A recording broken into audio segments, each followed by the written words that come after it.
Halo sobatku, selamat datang di channel Sobat Movie. Tempatnya review film paling asik dan menarik buat sobatku semua. Yang baru gabung, silahkan klik tombol subscribe ya dan nyalakan loncengnya, supaya kalian tidak ketinggalan film-film seru yang Mimin upload. Oke, gak usah berlama-lama lagi, langsung aja kita ke reviewnya. Gasken sob.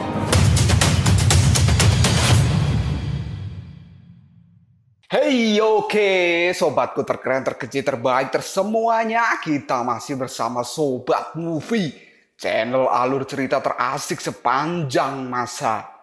Oke, kita lanjut bahas chapter 8. Nggak usah bacot banyak bacot, kita langsung masuk aja ke pembahasan. Raja Bandi yang kini sudah tiba di arena pertarungan Asura membuat semua orang yang berada di situ menjadi terkejut. Lalu Raja Bandi pun kini langsung berkata pada Rahu, "Ini mengejutkan sekali. Aku pikir kamu adalah pria yang galak dan juga gagah. Ternyata kamu hanyalah seorang bocah. Tapi aura membunuh yang tersembunyi di dalam tubuh mungilmu ini tidak bisa aku remehkan." Rahu pun kini langsung menjawabnya, "Ternyata salah satu raja tertinggi Asura ya. Akhirnya aku dapat melihatmu." Dan kini Rahu pun sudah bersiap dengan kuda-kudanya dan akan menantang Raja Bandi dalam pertarungan ini. Kemudian Raja Bandi pun kini langsung berkata pada Rahu, "Pedang yang sangat bagus. Dari mana kau dapatkan itu?" Rahu pun kini menjawabnya, "Aku mendapatkan pedang ini di kapal kuno dan di dalam sebuah kuburan. Di sana ada semua jenis senjata. Dan aku merasa senjata itu bisa membuatku menjadi lebih kuat. Jadi aku memakainya saja." Raja Bandi pun kini langsung mengatakan pada Rahu, ternyata Rahu ini adalah seorang anak yang diceritakan oleh Sigure. Dan dia adalah anak yang diculik oleh Asura kesepian dengan taring panjang tahun lalu. Rahu pun kini langsung berkata pada Raja Bandi, "Bagaimana kau mengetahui hal itu?" Raja Bandi pun kini tiba-tiba menangis. Dia pun langsung mengatakan pada Rahu bahwa jika memikirkan kembali masa lalu itu bisa membuatnya sedih setiap saat. Rahu yang penasaran, dia pun langsung bertanya, "Apakah kau tahu tentang Asura bertaring panjang itu?" Raja Bandi menjawabnya, "Aku tidak ingin mengatakan, dan itu juga tidak perlu diceritakan." Dan tiba-tiba saja Raja Bandi kini langsung berkata pada Rahu, apakah dirinya boleh menyentuh luka dari Rahu. Rahu pun memperbolehkan Raja Bandi untuk menyentuhnya. Dan kini Raja Bandi pun menyentuh semua luka di tubuh dari Rahu. Dia pun kini langsung merasakan bahwa luka itu adalah tanda kematian. Raja Bandi pun kini bisa melihat apa saja yang telah dialami Rahu di dalam kapal kuno itu. Raja Bandi melihat Rahu disiksa dan dibunuh berkali-kali. Kemudian Raja Bandi pun kini mengatakan, "Kematian yang kau alami ternyata sangat banyak." Dan Raja Bandi kini terus mengecek semua luka di tubuh Rahu. Dan tiba-tiba saja dia kini teringat dengan masa lalunya. Pada saat itu Bandi kecil dihajar oleh ayahnya. Ayahnya merasa malu dengan apa yang dilakukan oleh Bandi kecil. Karena semua tindakan yang dilakukan oleh Bandi kecil ini membuat sang ayah ditertawakan oleh Asura yang lain. Bandi kecil yang telah dihajar habis-habisan oleh ayahnya kini langsung bertanya, "Ayah, apa salahku? Aku hanya ingin menjadi seorang gadis. Dan aku merasa aku dilahirkan untuk menjadi itu. Kenapa aku tidak boleh memilih jalan dan takdirku sendiri?" Ternyata Bandi kecil ini, dia dilahirkan sebagai seorang lelaki, tapi dia memilih untuk menjadi seorang wanita. Dengan kata lain, Bandi kecil ini mirip dengan Lucinta Luna. Hal inilah yang membuat sang ayah menjadi marah dan malu dengan Asura yang lain. Lalu sang ayah pun kini langsung mengatakan pada Bandi, jika dia terus-terusan seperti ini, maka sang ayah tidak segan-segan untuk membunuh Bandi kecil. Dan tiba-tiba saja Bandi kecil pun kini berjalan dengan penuh darah.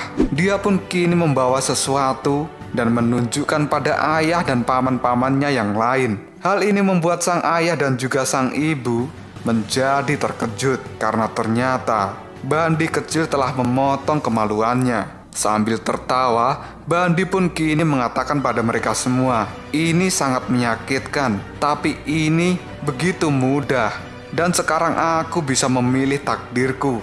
Ini luar biasa. Aku seperti dilahirkan kembali. Lalu ayah dan paman-paman Bandi kini menyebut Bandi adalah orang yang aneh dan dia akan membunuh Bandi kecil. Tapi tiba-tiba saja Bandi kecil yang memegang pisau dirinya kini langsung melompat dan menusuk mata dari ayahnya. Dan Bandi pun kini mengatakan bahwa ayahnya telah membuat Bandi kecewa. Dan Bandi mengatakan bahwa hidupnya hanya miliknya sendiri dan tidak ada orang lain yang bisa mengendalikan takdir Bandi selain dirinya sendiri. Paman dari Bandi kini menjadi terkejut karena Bandi kecil telah membunuh ayahnya. Dia pun menyebut bahwa Bandi ini adalah orang yang gila. Dan tiba-tiba saja Bandi pun kini menjadi marah dan langsung menyerang pamannya. Dan kedua pamannya pun kini tewas di tangan Bandi. Tidak hanya itu saja, Bandi pun kini membantai seluruh keluarganya. Setelah Bandi kecil menghabisi mereka semua, kini Asura Taring Panjang atau si Liaoji muncul di belakang Bandi secara tiba-tiba. Liaoji pun kini langsung berkata pada Bandi, seorang Asura yang telah menjadi kepompong, kini telah membentuk dirinya menjadi seekor kupu-kupu dan terbang ke angkasa. Dan Asura yang telah membangunkan dirinya sendiri memiliki aroma khusus di dalam tubuhnya. Aroma ini yang telah membuatku menemukan dirimu. Bandi pun kini langsung menengok ke belakang dan lalu bertanya, siapa kamu? Dan tiba-tiba saja Bandi kini sudah berada di dalam kapal kuno karena dia dibawa oleh Liaoji ke tempat itu. Sesampainya di dalam kapal kuno, Bandi pun dihajar habis-habisan oleh Liaoji. Liaoji pun kini menghajar Bandi kecil seperti yang ia lakukan pada Rahu. Dan Bandi yang meninggal karena telah dihajar oleh si Liaoji, dia juga kembali hidup dan berada di ruangan dari Jingyi. Kemudian Jingyi pun kini langsung berkata, Bandi, kamu adalah seorang yang jenius. Pertumbuhanmu luar biasa di tempat ini. Selama kamu bisa bertahan, kamu pasti bisa melakukannya. Dan tiba-tiba saja kini Bandi mengeluarkan pisaunya dan langsung menusuk Jingyi. Jingyi pun kini menjadi terkejut karena tusukan pisau yang dilakukan oleh Bandi. Dan setelah menusuk Jingyi, Bandi pun kini langsung kabur dan dia keluar dari dalam kapal kuno. Bandi pun kini merasa senang karena dia akhirnya bisa meloloskan diri dari kapal itu. Sesampainya di luar, Bandi pun kini langsung mengatakan bahwa tidak ada lagi orang yang bisa menahannya. Bandi pun kini selesai mengecek luka di seluruh tubuh Rahu. Dan Bandi juga langsung mengatakan, 5 indera dewa perang adalah hal yang sangat nyaman. Lihatlah, indramu dan indraku sekarang sudah saling mengenal. Rahu dan Bandi keduanya pun kini saling menatap dengan tatapan yang tajam. Lalu Bandi kini berkata pada Rahu, aku menyukaimu dan aku benar-benar menyukaimu karena kau adalah orang yang aneh dan kita ini adalah alien yang diciptakan oleh takdir. Seluruh tubuh kita penuh dengan amarah. Aku telah membuat keputusan dan kamu bertindak sesuai dasar, maka kamu dinyatakan tidak bersalah. Semua orang yang mendengar kata-kata dari Raja Bandi menjadi terkejut karena Rahu dinyatakan tidak bersalah dan diloloskan dari hukuman Asura. Dan Bandi pun kini juga lanjut berkata pada Rahu, tapi karena kau datang dari reruntuhan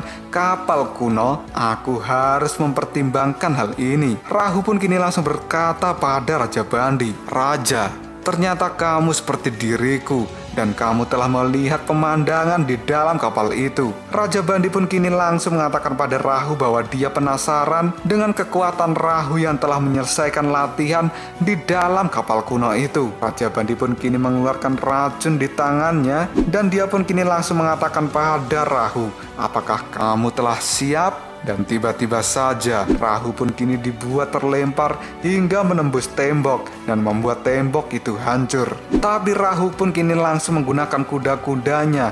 Dia berharap tidak tumbang oleh serangan yang dilakukan oleh Raja Bandi. Raja Bandi pun kini langsung melesat dan dia sudah berada di hadapan dari Rahu. Lalu Raja Bandi pun kini berkata, apa yang telah kau pelajari dari kesadisan Liao Ji dan juga Jing Yi. Tunjukkan padaku sekarang karena aku akan melihatnya.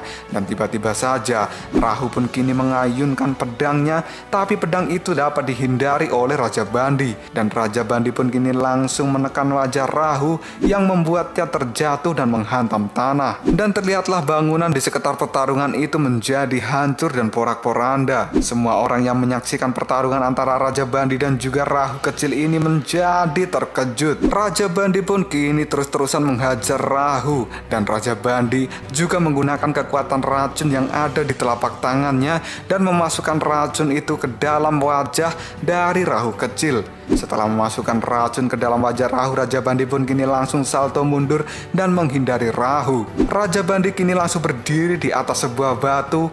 Dia melihat reaksi racun yang sudah dia masukkan ke dalam tubuh Rahu. Lalu Raja Bandi pun kini berkata, "Bagaimana rasanya racunku, ha? Apakah kamu tidak bisa bergerak?" Dan kini terlihatlah Rahu yang sudah diracuni oleh Raja Bandi. Dia tidak bisa bergerak sama sekali dan wajahnya kini menjadi bentol-bentol akibat racun yang dilakukan oleh Raja Bandi. Raja Bandi pun kini langsung berkata, "Wow, kamu terlihat sangat jelek. Wajahmu langsung membengkak karena racunku." Dan tiba-tiba saja Raja Bandi dibuat terkejut karena tangannya kini mengeluarkan darah. Dan Raja Bandi pun kini mengatakan, kapan Rahu menyerang dirinya, karena dia tidak merasakan apapun. Dan tiba-tiba tangannya kini berdarah, darah yang menempel di pedang Rahu. Dia pun langsung meminum darah itu, dan dengan cepat racun yang ditanamkan di dalam tubuh Rahu oleh Raja Bandi kini langsung menghilang, dan wajah Rahu kini kembali seperti semula. Rahu pun langsung mengatakan, darah orang yang beracun itu adalah obat dari racun yang kau tanamkan, dan aku merasa ini lebih baik. Raja Bandi pun kini langsung berteriak pada Rahu, "Kamu ternyata memotong tanganku diam-diam dan meminum darahku.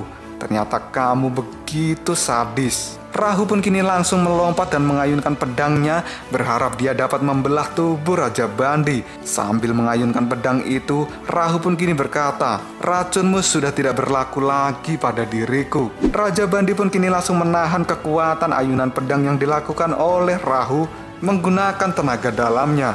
Rahu pun kini menjadi terkejut karena tiba-tiba saja serangan pedang yang dia lakukan berhenti dan tidak bisa mengenai tubuh dari Raja Bandi. Raja Bandi yang sambil menahan serangan Rahu, dirinya pun kini langsung berkata, "Rahu, kamu sekarang adalah bintang yang baru, dan aku adalah raja yang telah mengalami banyak pertempuran. Apakah kau pikir rakyat Asura menghormatiku karena kecantikanku? Bukan, tapi karena kekuatanku." Setelah berkata seperti itu, kini Raja Bandi mengubah racunnya menjadi sebuah sayap yang sangat besar, dan dia mengatakan jurusnya itu adalah Hakuichi. Rahu yang terkena bulu-bulu sayap beracun itu, dirinya pun kini langsung terlempar dan menghindar dari Raja Bandi. Dan kini terlihatlah walaupun Rahu sudah bisa menghindari, tapi racun itu tetap menginfeksi dirinya. Rahu pun kini langsung mengatakan, api beracunnya telah berubah menjadi sesuatu yang menyata dan memblokir pedangku. Gas beracun ini diam-diam telah mengikis tubuhku secara terus-menerus. Raja Bandi yang masih dengan kekuatan sayap Hakuichi miliknya, dia pun kini langsung mengatakan pada Rahu, "Pernahkah kamu melihat kekuatan sebenarnya dari diriku?" Rahu pun langsung mengatakan bahwa dia tidak ingin kalah dari Raja Bandi. Raja Bandi pun kini langsung menjawabnya, "Apakah kamu berencana untuk menggunakan kekuatan terbaikmu dan bertarung denganku? Sepertinya itu tidak bagus." Dan Rahu pun kini juga sudah bersiap akan menyerang Raja Bandi yang ada di hadapannya. Lalu Raja Bandi pun kini langsung berkata pada Rahu, "Pertempuran ini sudah berakhir. Katakan halo pada semuanya. Siapa juga yang ingin melawanmu secara serius di tempat ini? Karena ini pasti akan membosankan." Rahu pun langsung bertanya pada Raja Bandi, "Raja, kamu telah membunuh temanku dan telah mengubahnya menjadi bintang." Raja Bandi pun kini langsung berkata pada Rahu bahwa dia juga merasakan kemarahan yang dialami oleh Rahu, dan dia mengerti. Dan Raja Bandi, dia mengatakan pada Rahu, "Temanmu menjadi dirimu. Apakah kau menganggap orang itu sekarang telah menjadi pribadi dari dirimu? Itu adalah sebuah pemborosan, dan aku membenci pria yang menyanyiakan bakat mereka untuk hal tidak penting seperti ini. Kenapa kamu tidak berusaha keras dan berdiri pada ketinggian yang sama dengan diriku? Mendengar kata-kata dari Raja Bandi, Rahu pun kini menjadi terkejut. Lalu semua orang yang berada di tempat itu juga merasa terkejut dengan apa yang dikatakan Raja Bandi. Dan kini Ketua Wangu pun langsung mengatakan, bahkan Raja setuju dengan kekuatannya. Sudah bertahun-tahun sejak aku mengikuti ratu. Sekarang raja yang keempat telah muncul. Huji pun kini juga terkejut karena sekarang Rahu telah diakui sebagai raja keempat oleh Raja Bandi. Lalu Rahu pun kini langsung bertanya pada Raja Bandi, bagaimana seharusnya dan apa yang harus aku lakukan. Raja Bandi pun kini langsung berkata pada Rahu, gelar raja harus kamu dapatkan. Kamu tidak akan diakui sebagai raja yang sebenarnya jika kamu tidak melalui sebuah ujian. Pergi ke semua tingkat parlemen, temui dua raja yang lainnya. Karena bukan hanya aku saja, dua raja Asura lainnya pasti juga ingin menemui dan menyapa dirimu. Jika kamu bisa mengimbanginya, maka kamu akan mendapatkan sebuah ketenaran. Apabila kamu bisa mengumpulkan lebih banyak Asura untuk mengikutimu, maka kamu akan diakui sebagai raja keempat. Rahu pun kini langsung menatap Raja Bandi dan seolah Raja Bandi ini berbicara seperti si Gure. Dan terlihatlah bayangan dari Raja Bandi kini sudah berubah menjadi si Gure yang langsung mengatakan, pergilah dan turuti kata hatimu. Keberanianmu harus dipertahankan dan aku mendukungmu. Rahu pun kini langsung menggenggam erat kedua pedangnya dan dia kini berkata, Raja, aku ingin menemukan dua raja yang lain dan aku akan menyapanya. Raja Bandi pun langsung mengatakan pada Rahu, bagus, tunjukkan kekuatan aslimu pada mereka dan buat mereka semua kesusahan. Rahu pun kini langsung berkata, apakah kamu ingin aku membunuh dua raja yang lain? Lalu apakah yang akan terjadi selanjutnya? Apakah Rahu kecil ini akan benar-benar melawan dua raja Asura yang lain dan menantangnya melakukan sebuah pertarungan agar dia bisa diakui sebagai raja keempat? Jika kalian semua penasaran, tunggu aja jawabannya di next video. Koprol Sob. Tetap stay di channel Sobat Movie dan jangan lupa klik subscribe, like, dan share ke teman-temanmu agar channel ini dapat berkembang dan menghibur kalian semua. See you next tomorrow. Bye-bye.